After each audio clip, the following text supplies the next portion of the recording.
전립선 비대증은 60대 남성의 50%, 70대의 80%, 80대 이상의 남성의 90% 이상이 앓을 만큼 흔하게 나타나는 비뇨기 질환입니다. 이렇게 흔하다가 보니까 잘못된 정보를 공유하고 부정확한 정보를 믿는 경우가 많은데요. 전립선 건강을 지키기 위해서는 전립선에 대한 올바른 상식을 가질 필요가 있겠죠. 오늘 저와 함께 전립선 비대증과 관련된 흔한 오해 바로잡아 보겠습니다. 안녕하세요. 비뇨약과 전문의 배양규 원장입니다. 네, 방광염은 염증으로 인한 방광 자극을 일으킴으로써 배뇨통이나 빈뇨, 야간뇨, 요절박과 같은 방광 자극 증상이 주로 나타나는 데 비해서요. 전립선 비대증에서는 커진 전립선이 방광의 출구를 막음으로 해서 소변 줄기가 막히거나 소변 볼 때 힘이 많이 들어가고 소변을 주저하게 되고 소변 줄기가 끊어지는, 또 배뇨 후에도 소변이 남아있는 듯한 증상이 주로 나타납니다. 다시 정리해 보면요.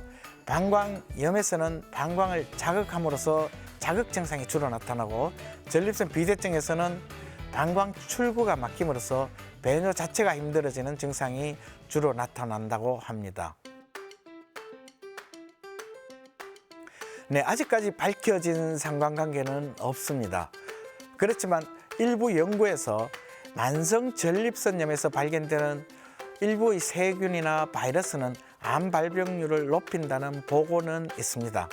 그렇지만 전립선이 커진다는 상황은 비슷하지만은 전립선 비대증과 전립선 암은 별개의 질환으로 보고 있습니다. 네, 전립선 비대증에 대해서 온열 치료의 개념이 생긴 것은 아주 오래되었습니다. 전립선에 문제가 있을 때 회음부를 따뜻한 물로 마사지를 해주거나 반신욕을 하게 되면 증상이 호전되는 것을 경험할 수는 있습니다. 특히 기온이 많이 떨어지는 계절에는 전립선 안에 근육이 심하게 수축되어 있기 때문에 전립선 비대증의 증상이 심해질 수 있는데요. 이럴 때 따뜻한 물로 반신욕을 하거나 자욕을 하면 증상을 완화시킬 수 있습니다. 하지만 온열 치료는 일부 증상을 완화시켜 줄 수는 있지만은 근본적인 치료는 안 된다는 것이 정설입니다. 네, 전립선 절제술을 받았더라도 전립선 암에 대한 검사는 반드시 받아야 합니다. 전립선 절제술은 주로 전립선 요도 주변 부위를 집중적으로 제거하기 때문에 전립선의 주변 부위는 남게 되는데요. 아쉽게도 전립선 암은 주로 전립선 주변 부위에서 발생합니다. 그런 이유로 전립선 비대증은 수술을 받았다 해서 전립선 암을 간과해서는 절대 안 됩니다. 반대의 경우로 전립선 암 수술을 받았다면 전립선 비대증은 잊으셔도 됩니다.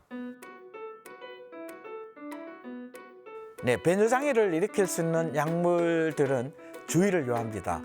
가장 흔한 약물로는 감기약인데요. 감기약 속에 포함되어 있는 항콜린성 약품이나 항히스타민성 성분이 원인이 아닌가 보고 있습니다.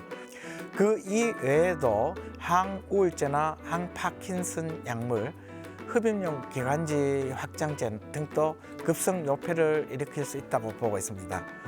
그래서 다른 약의 처방을 받을 때 전립선 비대증이 있는지 배뇨에 불편이 있는지를 약물을 처방하는 의사에게 반드시 알려줄 필요가 있습니다. 네, 규칙적인 운동을 하고 장시간 앉아있는 자세는 가능한 피해주는 게 좋습니다. 음주는 적당히 하며 지방 위주의 고칼로리 식사는 피하는 게 좋습니다. 그리고 의학적으로 검증이 안 된 식품이나 약품, 의료기구에 현혹되지 말아야 합니다. 배뇨 상태를 악화시킬 수 있는 약물을 처방받을 때는 반드시 의사와 상의 후 복용하도록 해야 합니다. 네, 성년이 되어서 커지는 장기는 전립선밖에 없습니다. 따라서 전립선 비대증이 발생하지 않도록 근본적으로 예방하는 방법은 없습니다. 전립선이 커지는데 남성 호르몬과 노화가 기여한다는 점에 차감한다면요, 노화는 어쩔 수 없지만은 남성 호르몬의 원인이 되는 동물성 지방의 섭취에 대해서 신경을 쓴다면 전립선 비대증의 진행을 늦출 수는 있을 것으로 보고 있습니다. 그리고 전립선 비대증이 있을 때는 치료를 조기에 시행해서 2차적으로 진행될 수도 있는 방광이나 신장 기능의 손상을 막을 수도 있고 삶의 질을 개선할 수도 있습니다.